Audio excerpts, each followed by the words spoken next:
Hildegarda e Marietto Veneziano.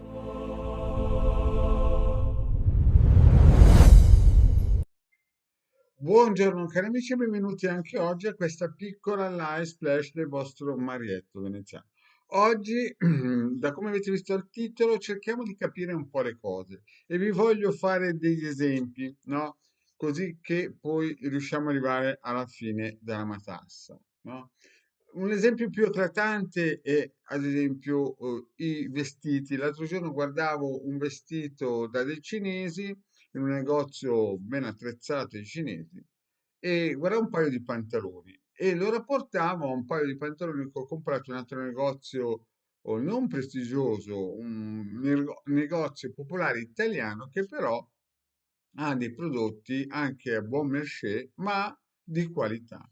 E fondamentalmente il pantalone è sempre un pantalone, però al di là delle cuciture, proprio i tessuti interni delle tasche, quello cinese era fatto praticamente con un tessuto acrilico di plasticotto, quello italiano era fatto di un tessuto di cotone importante. Insomma, chiaramente erano uguali, no? Diciamo così, si vendevano uguali, erano sempre due pantaloni, però uno aveva una marcia in più che a un occhio attento, cioè ci voleva poco a capirlo, però bisognava aprire il pantalone, guardarci dentro, guardare di che fodera, di che materiale erano le fodere delle tasche davanti e dietro e quant'altro, e controllare le cuciture.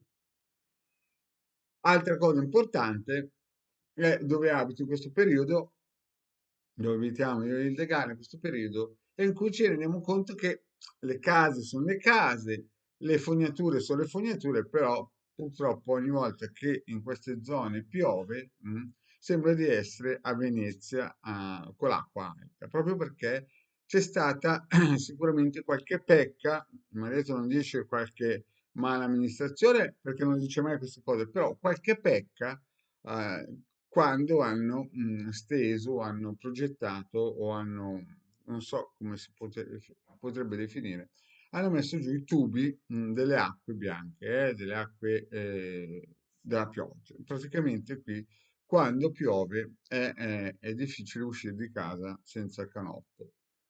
Quindi, perché vi voglio dire queste cose? Perché anche nell'esoterismo, no? Ci sono esoteristi che sembrano uguali, che dicono le stesse cose, però, infatti, faccio un esempio, qualche mese fa mi contatta una, una ragazza a cui online gli avevo fatto in modo gratuito una stesa, una persona, e mi dice, sai, quello che avevi detto tu praticamente si è avverato tutto, solo che io ingenuamente non ti ho dato ascolto, sono andato da altri esoteristi e ho buttato via un sacco di soldi e alla fine è peggiorata la storia, alla fine è andata come dice proprio il Marietto, no? E vengono da me. È un po' come andare dai cinesi e cercare di prendere un paio di pantaloni, e poi ci si rende conto a casa che le tasche sono di plastica al posto di essere un cotone almeno decente per l'estate. È la stessa cosa quando uno viene nelle sibille gratuite, si fa fare la stesa, il Marietto o la Hilde ci azzeccano, no? E poi vanno da altri a cercare le soluzioni e si rendono conto di aver buttato via un sacco di soldi. Quindi, cari miei, bisogna sempre stare sul pezzo, sempre avere l'occhio vispo, sempre capire da che parte tira il vento e sempre cercarsi di migliorarsi.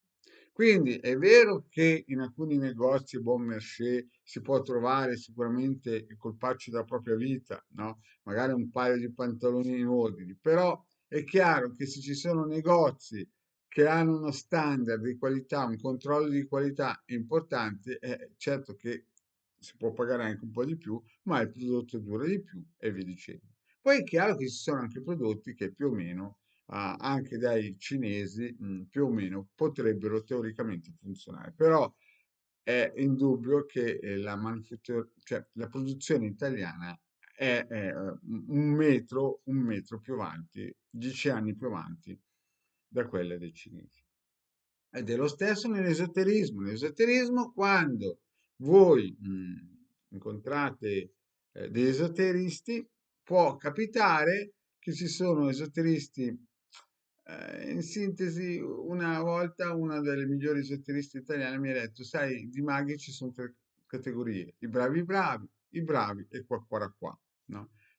E spesso, purtroppo, la gente si fa abbindolare dai qua e di conseguenza questi personaggi annebbiano un po' anche i bravi e i bravi, perché fanno perdere di credibilità.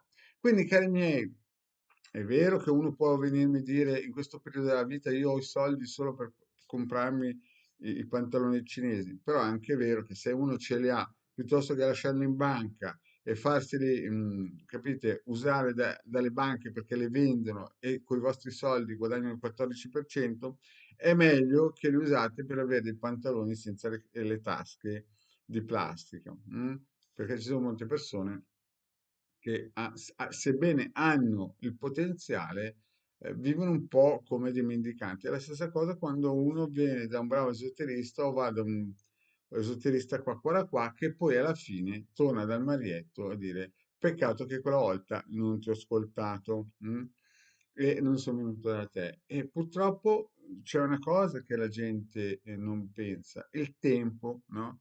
Il tempo è la cosa più preziosa perché il tempo, è la misura in cui si misura tutto. E quindi se voi perdete tempo, no? Se voi pensate che con le paroline magiche trovate il parcheggio, trovate posto di lavoro, trovate l'amore, se voi pensate che senza muovere il fondoschiena le cose si muovono, beati voi, no? Però senza un duro lavoro come le sartorie italiane, come chi ha progettato una città in modo che quando piova i ragazzi possano andare a scuola e non trovino una scusa per non andare, come in quelle strutture pubbliche dove c'è gente che lavora anche per altri, no? Dove si sacrificano per altri, beh, in quel momento lì, quelle persone lì sono vincenti, per gli altri non ce n'è più. Quindi anche nell'esoterismo esistono queste tre strutture, i bravi e qua. Quindi, cari miei, state attenti che se volete risparmiare fatica, denaro, allungherete solamente il brodino e dovrete spendere più tempo. E il tempo non ve lo regala nessuno, non ve lo potete comprare. Quando l'avete perso, l'avete perso. È come quando uno perde il treno, no? Aspetta il prossimo, ma intanto sta in stazione magari 3, 4, 5 ore e si rende conto di aver fatto un grave errore. Bene, cari amici, grazie di avermi ascoltato e alle prossime pillole.